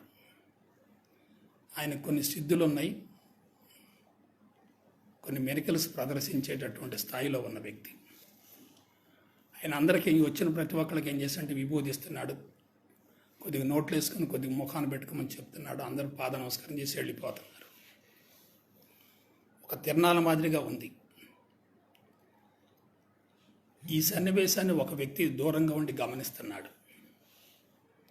ఆ సాధువు అందరికీ పాద నమస్కారాలు తీసుకుంటూ విభూతి సృష్టించి ఇస్తూ ఉన్నాడు. ఇది వింతగా ఉంది అందరికి కూడా. ఆల్మోస్ట్ అందరు అయిపోయారు. ఇతను దూరంగా నిలబడి ఉన్నాడు. సాధువు పిలిచాడు, బాబు అందరూ ఆశీర్వచనం తీసుకున్నారు, మరి నేను వెళ్ళిపోవాలి, నీకు కూడా ఆశీర్వచనం కావాల్సి ఉంటే వచ్చేసేయి, ఆశీర్వచనం ఇస్తానన్నాడు. అతను అన్నాడు, ఎందుకండి? విభూతి కోసమే కదండి, ఏంటి దానివలన? మా ఇంట్లో బూడిద చాలా ఉంది కదా, అది సరిపోద్ది, మీ విభూతి కోసం నేను రాలేదన్నాడు. వెంటనే సాధువు కొంచెం ఆశ్చర్యపడి ఒక 2 నిమిషాలు కళ్ళు మూసుకొని ఒక ఉంగరం సృష్టించి ఇచ్చాడు. వెంటనే అతను అన్నాడు, ఆల్రెడీ నా చేతికి 2 ఉంగరాలు ఉన్నాయండి, మీరు ఇచ్చేది 3వ ఉంగరం అవుద్ది, దీనివల్ల నాకు ఒరిగేది ఏముంది అన్నాడు. ఓరి బాబు అనుకుని మరలా కొద్దిసేపు ఉండి కళ్ళు మూసుకొని గొలుసు సృష్టించి ఇచ్చాడు. ఒక గొలుసు సృష్టించి ఇచ్చాడు. అతను ఆ గొలుసు చూశాడు. ఏమండి, ఆడవాళ్ళు వేసుకుని గొలుసులు మగవాళ్ళకి ఎందుకండి? నేను గొలుసుల కోసం, ఉంగరాల కోసం, విభూతి కోసం రాలేదన్నాడు. మరి ఏం కావాలో చెప్పరా బాబు, నా ప్రాణం తీయబాకన్నాడు. ఎవరో సాధువు. ఆ వచ్చే మార్గం చెప్పండి అన్నాడు. మీరు ఎలా తీస్తున్నారో ఆ మార్గం చెప్పండి, నాకు చాలు, నాకేం వద్దన్నాడు. అర్థమవుతుందా? ఎప్పుడైతే మూలాలు తెలుసుకుంటావో, నీ సమస్యను పరిష్కరించుకుంటావు, సామాజిక సమస్యలను పరిష్కరించుకునే స్థాయికి ఎదుగుతావు.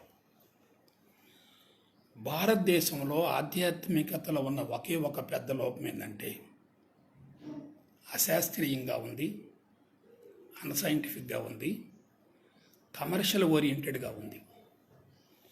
మీకు ఒక మాట చెప్తున్నాను, ధనం ముఖ్యం అనుకున్న చోట ధర్మం ఉండదు, ధర్మం లేని చోట దేవుడు ఉండడు. ఇన్ని ఆధ్యాత్మిక సంస్థల వెలుగులోకి వచ్చి, గ్రామాల్లోకి వచ్చి క్లాసులు పెట్టి ఫీజులు వసూలు చేసి జేబులు నింపుకొని చాలామంది పోతున్నారు కదా, ఎంతమందిలో మార్పు వస్తుంది? ఎందుకు మార్పు రావట్లేదు? అవసరం కొద్దీ ప్రవేశిస్తున్నారు కానీ సామాజిక బాధ్యత ఉండి ప్రవేశించడం లేదు కదా. అవసరం ఒకళ్ళది అవుతుంది, అవకాశం మరొకళ్ళది అవుతుంది. ఒకే ఒక మాట చెప్తున్నాను, ఆధ్యాత్మికతను నమ్ముకోవాలి కానీ అమ్ముకోకూడదు. ఆధ్యాత్మికతను నమ్ముకోవాలి, అమ్ముకోకూడదు. ప్రపంచంలో ఎవరు తప్పు చేసినా సరే మనం క్షమించవచ్చు కానీ ఆధ్యాత్మికవేత్తలు డబ్బుల కోసం ఆశిస్తే వాళ్ళని క్షమించకూడదు. ఎందుకంటే తెలియని వ్యక్తి తప్పు చేయటం వేరు, తెలిసిన వ్యక్తులు తప్పులు చేయటం వేరు. సంస్థలు స్థాపిస్తున్నారు, జనాన్ని పోగు చేసుకుంటున్నారు, కానీ సామాజిక బాధ్యతను స్వీకరించడం లేదు. అక్కడే ఆధ్యాత్మికత బలహీనమైపోయింది. కాబట్టి ఇప్పుడు చివరిగా కన్క్లూజన్కి వస్తున్నాను. సాధన అంటే ఏమిటి? సాధన అంటే ఏమిటి? సాధన అంటే ఏమిటి? బిడ్డలారా, ఒకే ఒక మాట చెప్తున్నాను. ఆధ్యాత్మిక మార్గానికి జ్ఞానమే ప్రాణం. ఆధ్యాత్మిక మార్గానికి జ్ఞానమే ప్రాణం. ఆధ్యాత్మిక మార్గానికి జ్ఞానమే ప్రమాదం. ఆధ్యాత్మిక మార్గానికి జ్ఞానమే ప్రాణం. ఆధ్యాత్మిక మార్గానికి జ్ఞానమే ప్రమాదం. ఆధ్యాత్మిక మార్గంలో పరిణతి చెందటానికి జ్ఞానం చాలా అవసరం. దట్టు ఆత్మజ్ఞానం అనుకోండి, బ్రహ్మజ్ఞానం అనుకోండి, అద్వైత జ్ఞానం అనుకోండి, పరిపూర్ణ జ్ఞానం అనుకోండి, తప్పనిసరిగా అవసరం. కానీ ఆ మార్గంలో పరిణతి చెందటానికి ఆ జ్ఞానమే అవరోధం. ఎందుకంటే తెలుసుకున్నది ఏదైనా అనుభవంలోకి రాకపోతే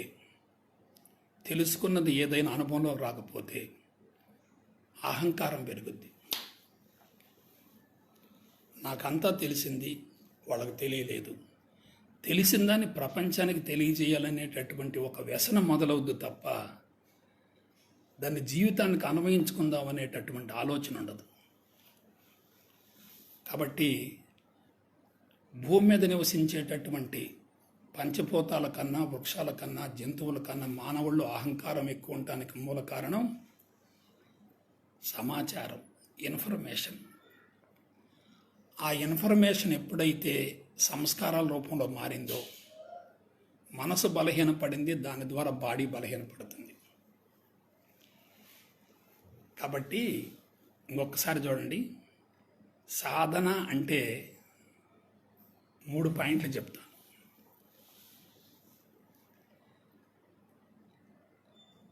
నేను సాధించవలసింది ఏమీ లేదు. నువ్వు నేను ఈ ప్రపంచంలో సాధించవలసింది ఏమీ లేదు. సాధించవలసింది ఏదో ఉంది అనే భావన ఎవరికైనా ఉందంటే అతనికి మోహం ఉంది, మోక్షం లేదు. సాధించవలసింది ఏదైనా ఉంది అనే భావన ఎవరికైనా మనసులో ఉన్నదంటే అతనికి మోహం ఉంది, మోక్షం లేదు. నంబర్ 2, సరిచేయవలసింది లేదు.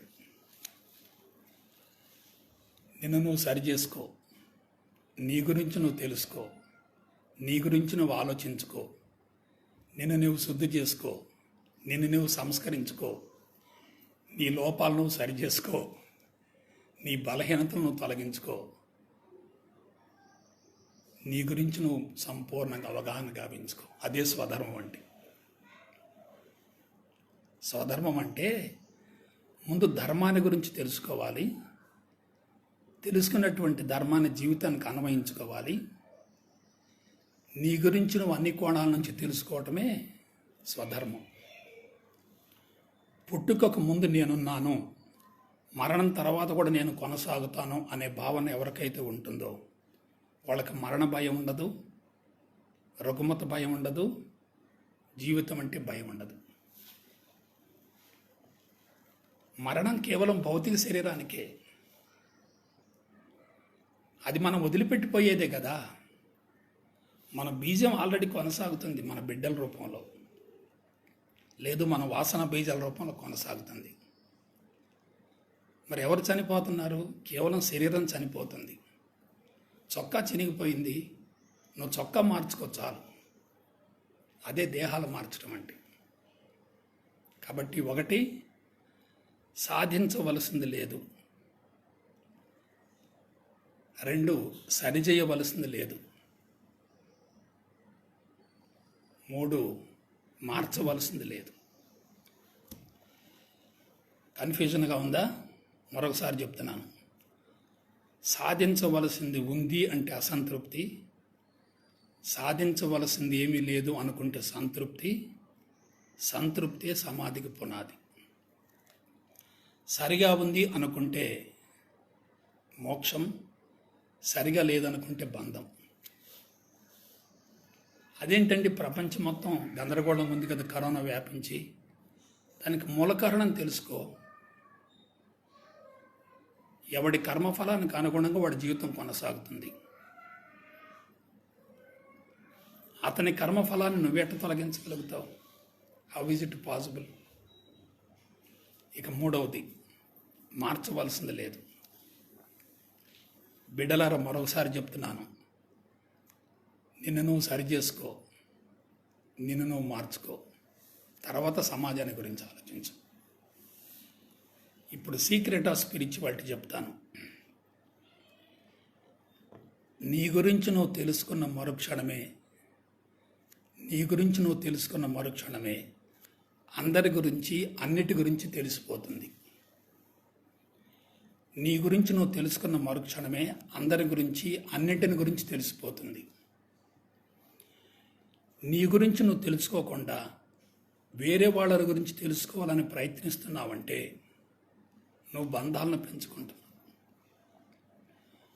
వాళ్ళని గురించి తెలుసుకునే ప్రయత్నం చేస్తున్నావంటే నువ్వు ఏ విధంగా నష్టపోతావంటే, వాళ్ళని గురించి నీకు తెలియదు, నీ గురించి నీకు తెలియదు. మరొకసారి చెప్తున్నాను, మరలా జాగ్రత్తగానండి.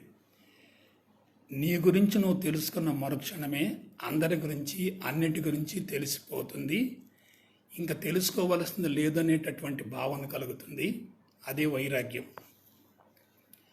నీ గురించి నువ్వు తెలుసుకోకుండా వేరే వాళ్ళని గురించి తెలుసుకోవాలి అని ఆరాటపడుతున్నావంటే నీ గురించి నువ్వు తెలుసుకోలేకపోతావు, వాళ్ళని గురించి నువ్వు తెలుసుకోలేవు. దానివల్ల నీకు నష్టం, వాళ్ళకి నష్టమే. కాబట్టి జీరో స్టేట్కి రావాలి. జీరో స్టేట్ నుంచి అన్నీ చెయ్యాలి. నెక్స్ట్ ఇంకొక పాయింట్ చెప్తాను సాధన గురించి. సాధన అంటే చెయ్యటం కాదు, ఏమీ చేయకుండా ఉండటం ఎలాగో తెలుసుకోవటమే. సాధన అంటే చెయ్యటం కాదు, ఏమీ చేయకుండా ఉండటం ఎలాగో తెలుసుకోవడమే. అందుకే యోగవేమని చెప్తాడు, ఓరికుంటి తెలియ ఉత్తమ యోగంబు, మానసంపు కలిమి మధ్యమంబు, ఆసనాది విధులు అధమయోగం అన్నాడు. ఊరికుంటి తెలియ ఉత్తమ యోగంబు, ఏమీ చేయకుండా ఉండటం అనేది ఉత్తమ యోగం అట. మనిషి ఏదో ఒకటి చేస్తుంటాడు, ఎందువలన వెనక నుంచి కర్మలు రెచ్చగొడుతుంటాయి. కళ్ళు మూసుకోండి, అది చెయ్యాలి, ఇది చెయ్యాలి, వాళ్ళని మార్చాలి, వీళ్ళని మార్చాలి, అది చెప్పాలి, ఇది చెప్పాలి, అది బాగలేదు, ఇది బాగలేదు, వాళ్ళు బాగలేదు, వీళ్ళు బాగలేదు. ఓరి నాయనో, అసలు నువ్వు బాగలేవు, ఆ సంగతి నీకు తెలియటలే. కాబట్టి ఎంతకాలం సరిచేస్తావు? ఎంతమందిని సరిచేస్తావు? 792 కోట్ల మంది జనాన్ని సరిచేయటానికి సాధ్యమవుతుందా? అనంతమైన ప్రపంచాన్ని అల్పమైనటువంటి జీవితంతో ఎలా సరిచేస్తావు? ఓరికుంటి తెలియ ఉత్తమ యోగంబు, మానసంపు కలిమి మధ్యమంబు. మాలలు తిప్పటం, నామస్మరణ చేసుకోవటం, జపం చేసుకోవటం, తపస్సు చేసుకోవటం, మంత్రోచ్చారణ చేసుకోవటం, ఇది మొత్తం ఏమిటంటే మానసిక ప్రక్రియలు. ఆసనాది విధులు అధమయోగం అన్నారు. ఆసనాది విధులు అధమయోగం అన్నారు. అయితే ఏమీ సాధించవలసింది లేదు, సరిచేయవలసింది లేదు, మార్చవలసింది లేదు అనేటటువంటి విషయాలు అనుభవంలోకి వచ్చేంత వరకు సాధన చేయాలి. అది కీ పాయింట్ పట్టుకోండి. మరలా సాధించవలసింది లేదు, సరిచేయవలసింది లేదు, మార్చవలసింది లేదు. కేవలం తెలుసుకున్నావు. సిద్ధాంతాన్ని తెలుసుకుంటే ప్రయోజనం ఏంటి? అనుభవంలోకి రావాలి కదా. తెలుసుకున్నటువంటి అంశాలు అనుభవంలోకి వచ్చేంతవరకు తప్పనిసరిగా సాధన అవసరమే. ఒక మాటలో చెప్పాలంటే నియమాలను వదిలేయటమే అహంకారాన్ని కరిగించుకోవటం, కఠోర నియమాలు పాటించటమే అహంకారాన్ని పెంచుకోవటం. నియమాలు పాటించవలసినటువంటి అవసరం లేదు అనే స్థితికి మనం వెళ్ళాలంటే ప్రాథమికంగా నియమాలు పాటించాలి. అది దీనికి ఏం కావాలి? దీనికి ఏం కావాలి క్లుప్తంగా చెప్తాను. ఓన్లీ 5 minutes, తర్వాత కంటిన్యూ చేద్దాం కావాలంటే. ఒకటి, సద్గురు మార్గదర్శకత. సద్గురు మార్గదర్శకత. బిడ్డలారా, ఒక్క విషయం చెప్తున్నాను. ఇవాళ భారతదేశంలో కానీ ఇతర దేశాల్లో కానీ సద్గురువుల యొక్క జాడ లేదు. అనుభవాన్ని పొందినటువంటి వ్యక్తి బోధించటం వేరు, సమాచారాన్ని సేకరించి బోధించటం వేరు. ఎలా ఉండాలంటే అనుభవం 50% ఉండాలి, బోధన 50% ఉండాలి. అనుభవం ఎక్కువగా ఉంది, ఆ వ్యక్తి బోధించలేకపోతున్నాడు, వ్యక్తీకరించలేకపోతున్నాడు, అది బలహీనతే. అనుభవం తక్కువగా ఉంది, బోధన శాతం ఎక్కువగా ఉంది, అది వ్యసనమే. కాబట్టి అనుభవం లేకుండా బోధిస్తే అది ఊహ అవుతుంది, అనుభవంతో బోధిస్తే అది సత్యం అవుతుంది. ఇంకొక విషయం, సద్గురువుని ఎలా గుర్తుపట్టవచ్చు అంటే ఎదురుగా ఉన్నటువంటి శిష్యుడు కూడా భగవంతుడు అనే భావన మనసులో ఉంటేనే అతను సద్గురువు అవుతాడు. మీకు ఒక మాట చెప్తున్నాను, ఈ ప్రపంచంలో ఎవ్వరు కూడా తీసివేయవలసిన వాళ్ళు కాదు. Entire world is a stage, ఒక నాటక రంగం. పాత్రలు పోషిస్తున్నారు అందరు కూడా. చెడ్డవాడు లేకపోతే మంచివాడికి గుర్తింపు ఎక్కడిది?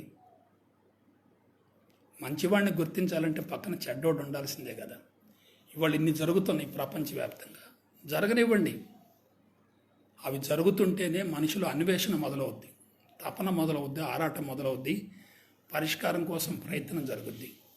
అంతా నేను చెప్పినట్టే జరుగుతుంది అనుకుంటే నీకు అహంకారం పెరుగుద్ది కదా.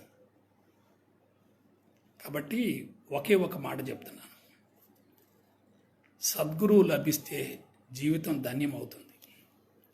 ఆ సద్గురుని ఎట గుర్తుపట్టొచ్చంటే, సద్గురువు తాను స్వేచ్ఛగా జీవిస్తూ శిష్యుడికి కూడా స్వేచ్ఛనిస్తాడు.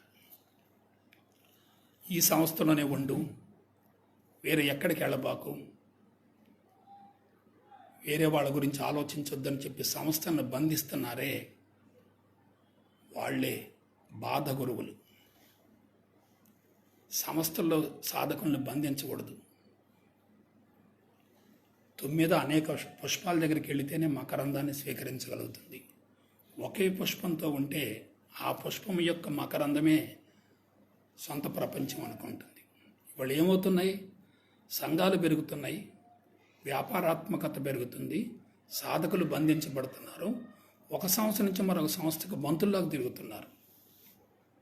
ఇంతకు మించిన దారుణం మరొకటి ఏముంటుంది? కాబట్టి సద్గురువు కావాలి, సద్గురువు మార్గదర్శకత. 2, శాస్త్రీయ విధానం, సైంటిఫిక్ ఓరియంటెడ్గా ఉండాలి.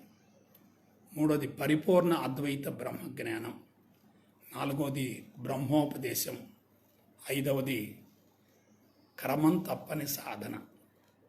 మరొకసారి రిపీట్ చేస్తున్నాను. 1, సద్గురు మార్గదర్శకత, గైడెన్సే, బంధం ఉండకూడదు. చనిపోయే రోజు వరకు ఏ గురువుతో ఎటువంటి బంధం పెట్టుకోకూడదు. గురువులే కాదు, స్వామీజీలతోటి, బాబాలతోటి ఎవరితో బంధం పెట్టుకోకూడదు. బంధం పెట్టుకున్నామంటే నువ్వు మోక్షాన్ని పోగొట్టుకున్నట్టే. కాబట్టి సద్గురు మార్గదర్శకత, శాస్త్రీయ విధానం, పరిపూర్ణ అద్వైత బ్రహ్మజ్ఞానం. 4, బ్రహ్మోపదేశం. 5, క్రమం తప్పని సాధన. ఎంతవరకు సాధన? సాధన చేయవలసినటువంటి అవసరం లేదు అనే స్థితికి చేరేంత వరకు తప్పనిసరిగా సాధన కావాలి. కాబట్టి బిడ్డలారా, రాబోయే రోజులలో జరగబోయేటటువంటి దుష్పరిణామాలకు విరుగుడుగా భారతదేశం ప్రపంచానికి నాయకత్వం వహించబోతుంది.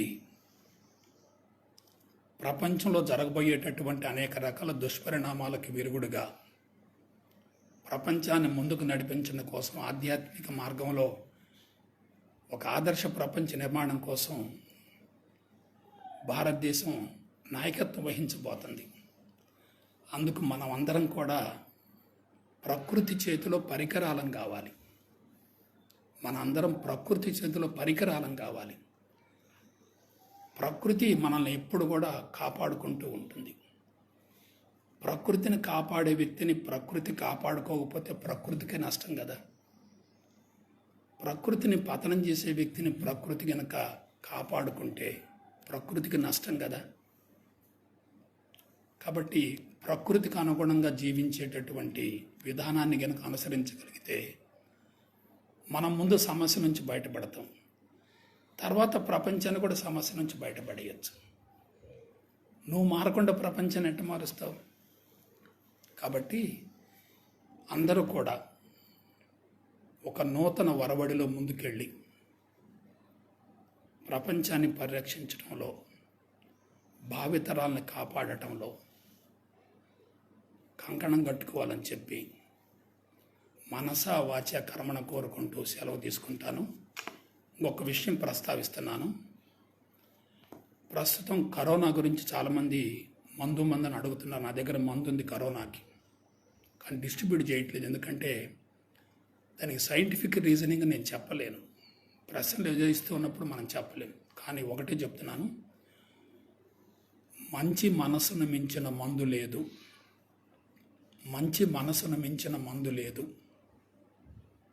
అటువంటి మంచి మనసు మీకు లభించాలంటే ధర్మాచరణ మించినటువంటి మహోన్నతమైనటువంటి సాధన మరొకట్లేదు. ధర్మంగా జీవించే వ్యక్తికి ఎటువంటి మెడిసిన్స్ అవసరం లేదు. అధర్మంగా జీవించే వాళ్ళు ఎన్ని మెడిసిన్స్ పడినా అవన్నీ కూడా బూడిదలో పోసిన పన్నీరు. ఇంకొక విషయం, భార్యాభర్తలు ఎలా ఉండాలి, కుటుంబాన్ని ఎలా కొనసాగించాలి అనే దాని గురించి మొదటి ఎపిసోడ్లో కేవి గారు ప్రస్తావించారు. దాని గురించి నాకు క్లుప్తంగా చెప్పడం జరిగింది. అయితే ఒక ఫుల్ ఎపిసోడ్ గంటంబావరికి భార్యాభర్తలు ఎలా ఉండాలి, ఎటువంటి జీవితాన్ని కొనసాగించిన దాని గురించి ఒక ఫుల్ ఎపిసోడ్ తీసుకుంటాను. నెక్స్ట్ ఎపిసోడ్లో సాధన గురించి మరికొంత సమాచారం ఇస్తూ కర్మరహస్యాన్ని గురించి బోధిస్తాను. సో ఈరోజు ఇటువంటి చక్కటి విషయాల్ని మీకు తెలియజేసేటటువంటి అవకాశం కల్పించినటువంటి విజయభవ చారిటబుల్ ట్రస్ట్ వారికి, ప్రత్యేకించి నా బిడ్డ రాజశేఖర్కి మనస్ఫూర్తిగా కృతజ్ఞతలు తెలియజేస్తూ, ఈరోజు ఈ కార్యక్రమంలో పాల్గొన్నటువంటి అందరు శ్రోతలకు లేదా శిష్య పరమాణవులకు శుభాశీస్సులు అందిస్తూ, చెప్పిన విషయాల్ని మననం చేసుకొని ఆచరించడానికి మీ వంతు ప్రయత్నం చేస్తారని చెప్పి ఆశిస్తూ, ఆకాంక్షిస్తూ, నిండు మనసుతో ఆశీర్వదిస్తూ సెలవు తీసుకుంటాను. జై గురుదేవ్, జై గురుదేవ్, జై గురుదేవ్.